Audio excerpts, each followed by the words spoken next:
Halo semuanya, selamat datang kembali di Fakta Film. Kali ini Fakta Film akan merekap alur cerita film dari tahun 2013 yang berjudul The Five. Film ini bercerita tentang balas dendam seorang ibu muda yang keluarganya dihabisi secara kejam oleh seorang pria misterius. Jadi maukah dia melawan pria itu dan siapa yang menang? Mari kita ulas alur cerita dari film ini. Kami akan kembali kepada kalian semua. Apa yang akan kami sampaikan ini adalah sebuah spoiler film. Buat kalian yang tidak masalah dengan spoiler, seperti biasa pakai headsetnya, jauhi keramaian, dan mari kita mulai ceritanya.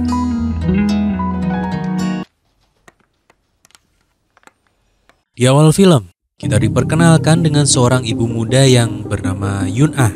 Di hari itu ketika dia bekerja, suami dan anaknya yang bernama Gayong datang ke tempat kerjanya untuk menjemput. Di sini terlihat Yun-ah sangat bahagia dengan keluarga kecilnya. Kemudian di tempat lain kita diperlihatkan dengan seorang pemuda misterius yang mengenakan topi. Dia lalu menemui seorang gadis muda yang sudah dipesannya lewat sebuah aplikasi kencan online. Sebelum berkencan, mereka berdua terlihat pergi ke supermarket untuk membeli rokok dan beberapa makanan. Ternyata Yun-ah dan keluarganya juga sedang berada di sana. Di sini terlihat bahwa Gayong mengenali gadis yang sedang bersama pemuda misterius itu, yang ternyata dia adalah kakak kelasnya bernama Chaeyoung. Kemudian Chaeyoung menghampiri Gayong dan berkata untuk merahasiakan kejadian ini. Gayong yang terlihat ketakutan kemudian berjanji kalau dia akan merahasiakannya. Setelah itu Chaeyoung dan si pemuda misterius itu pergi dari supermarket. Scene kemudian berpindah, terlihat bahwa pemuda misterius tadi tengah berada di dalam rumahnya. Dia lalu menghampiri Chaeyoung yang ternyata telah terikat di dalam sebuah ruangan. Di sini terlihat bahwa si pemuda itu seperti sedang mengukur tubuh Chaeyoung yang terikat, dan tanpa disangka dia lalu mengambil peralatannya dan mulai memotong tubuh Chaeyoung. Chaeyoung yang sedang pingsan pun terbangun dan berteriak kesakitan. Pemuda misterius ini lalu menyuruh Chaeyoung untuk diam dan mencekiknya hingga akhirnya Chaeyoung pun berhenti bergerak.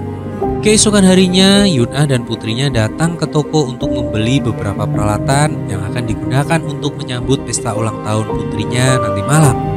Ketika Gayong sedang menunggu ibunya di luar toko, dia tanpa sengaja melihat pemuda misterius yang kemarin sedang bersama Chaeyoung dan kemudian menghampirinya.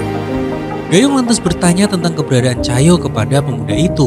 Dan pemuda tersebut menjawab kalau dia adalah paman Chaeyoung dan Chaeyoung sekarang sedang berada di rumahnya. Pemuda ini lalu menawarkan kepada Gayong untuk mengantarkannya pulang. Namun Gayong menolaknya. Yun-ah yang melihat anaknya sedang berbicara dengan orang asing lantas memanggilnya dan Gayong pun berpamitan ke pemuda tersebut. Melihat ada yang aneh, Yun-ah lalu bertanya ke anaknya siapa pemuda itu. Dan Gayong mengatakan kalau pemuda itu hanyalah paman dari temannya.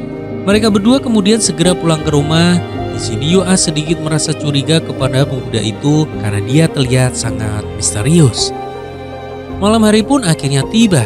Di sini terlihat bahwa Yun-ah sedang merayakan pesta ulang tahun putrinya yang ke-14. Walaupun pesta itu sederhana dan hanya dihadiri 3 orang saja, tapi mereka sangat terlihat bahagia. Setelah merayakan pesta ulang tahun anaknya, suami Yun-ah menyelinap keluar rumah secara diam-diam untuk merokok. Sebenarnya, dia sudah berjanji untuk tidak merokok lagi dan bahkan di korek apinya ada tulisan "Ayah jangan merokok".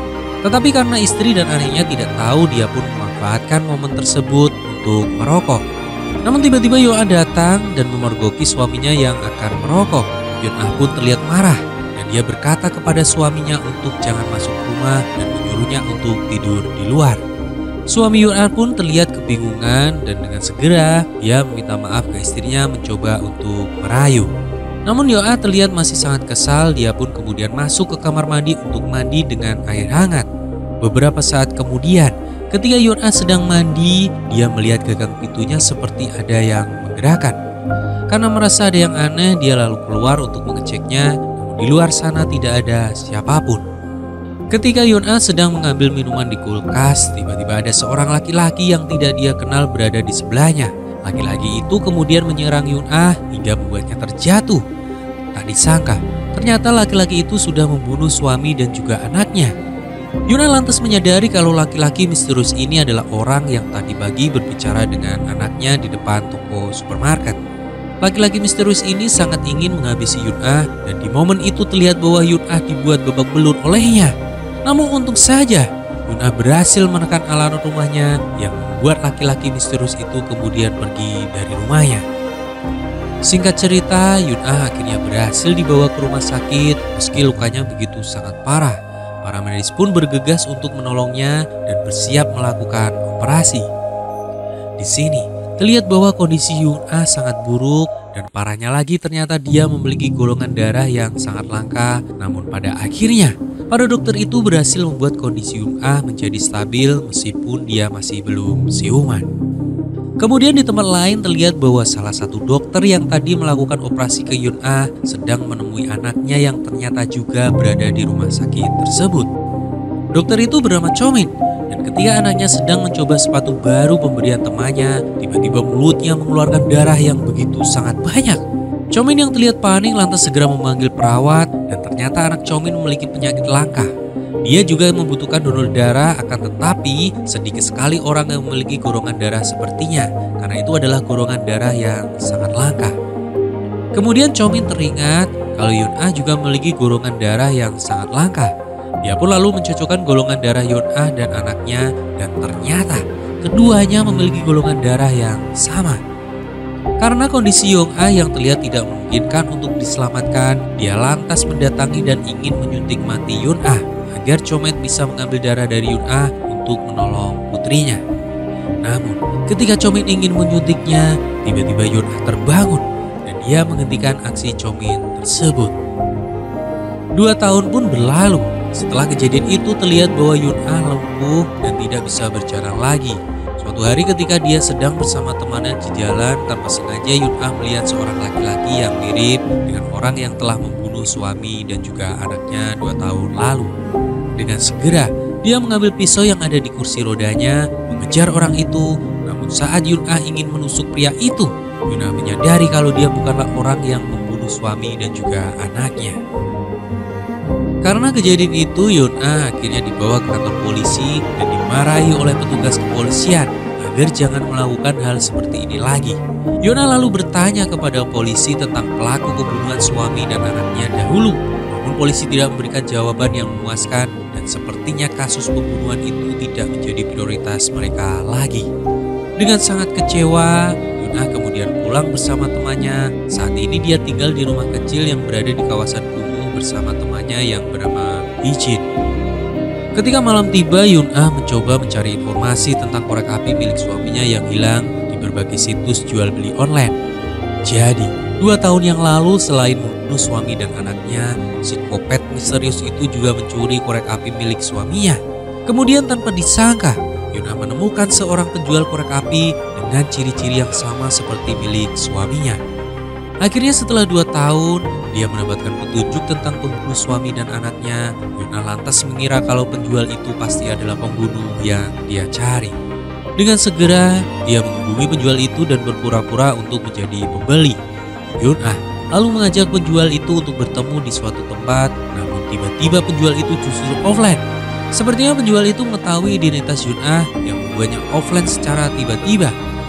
Keesokan harinya, Yun-ah yang merasa frustasi akhirnya mencari informasi di internet tentang perdagangan organ manusia. Tujuan Yun-ah adalah untuk mencari orang-orang yang membutuhkan donor organ dan Yun-ah bermaksud ingin mendonorkan organ tubuhnya kepada orang yang membutuhkan. Dengan syarat asalkan orang itu mau membantunya terlebih dahulu untuk mencari psikopat yang telah membunuh suami dan juga anaknya. Singkat cerita, akhirnya Yun-ah menemukan 4 orang yang bersedia membantunya. Yang pertama ada Chomin, dokter yang 2 tahun lalu ingin menyuntik mati Yun-ah karena ingin mengambil darah Yun-ah untuk anaknya. Yang kedua dia adalah seorang polisi wanita yang bernama Junha. Dia bergabung dengan Yun-ah karena ingin menolong ibunya yang sedang sakit parah dan membutuhkan donor hati. Kemudian yang ketiga adalah seorang pria parubaya bernama Keiyo. Dia bergabung karena membutuhkan donor kornea untuk matanya. Lantas yang terakhir dia adalah seorang ahli bela diri yang bernama Daiso. Dia bergabung karena ingin mengobati istrinya yang membutuhkan donor ginjal. Dan setelah mereka semua berkumpul, Yun-ah lantas menyuruh Junha untuk mencari alamat IP dari penjual korek api yang kemarin tiba-tiba offline. Beberapa saat kemudian juga menemui bosnya dan memintanya untuk membantu mencari alamat dari sebuah IP. Atasan Junah yang terlihat seperti lelaki hidung belang itu bersedia membantunya dengan satu syarat asalkan Juha mau melayaninya terlebih dahulu. Dengan terpaksa dan karena tidak ada pilihan lain, akhirnya Junha menyetujuinya. Kemudian setelah melayani bosnya, Junha ke kamar mandi untuk membersihkan dirinya. Dia lalu menelepon Yunah dan memberikan informasi alamat IP itu kepadanya. Dengan segera, Yunah lalu menyuruh Daeso dan Giho untuk ke alamat yang diberikan oleh Jungha untuk menangkap penjual korek api tersebut. Sampainya di sana, mereka bertemu dengan seorang yang misterius dan ketika dia ingin menangkapnya, orang itu justru menyerang Daeho dan kabur dengan segera. Daeho lalu mengejar orang itu dan karena dia memiliki stamina yang kuat ditambah lagi dia memiliki skill bela diri yang mumpuni, akhirnya Daeho berhasil menangkap orang tersebut dan lantas membawanya ke Yunah. Namun orang itu ternyata bukanlah psikopat yang telah membunuh suami dan anaknya. Yunah lalu menginterogasi orang itu dan bertanya kenapa dia bisa memiliki korek api milik suaminya. Orang itu mengaku kalau dia hanyalah seorang petugas parkir yang tidak sengaja menemukan korek itu saat salah satu pengunjung restoran menjatuhkannya beberapa hari yang lalu. Kemudian dia menjelaskan ciri-ciri pengunjung yang menjatuhkan korek itu kepada Yunah dan ternyata ciri-cirinya cocok dengan orang yang selama ini dicari oleh Yunah. Keesokan harinya Yunah mengumpulkan timnya di rumah lamanya yang sekarang dijadikan markas mereka. Di sana dia lalu menceritakan tentang masa lalu kelamnya di mana keluarga kecilnya 2 tahun lalu telah dihancurkan dengan sangat sadis oleh seorang psikopat misterius. Yunah kemudian ingin membubarkan timnya karena dia tidak ingin kisah kelam ini akan menimpa mereka. Dan mulai sekarang Yunah ingin mencari psikopat itu seorang diri karena tidak ingin membahayakan nyawa orang lain.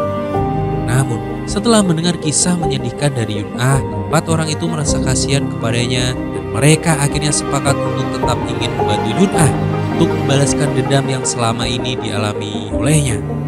Mendengar hal tersebut membuat Yunah merasa sangat tersentuh dan dia sangat berterima kasih kepada mereka.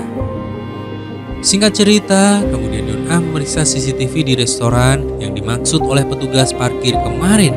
Akhirnya dia berhasil menemukan orang yang selama ini dia cari berkat rekaman CCTV tersebut.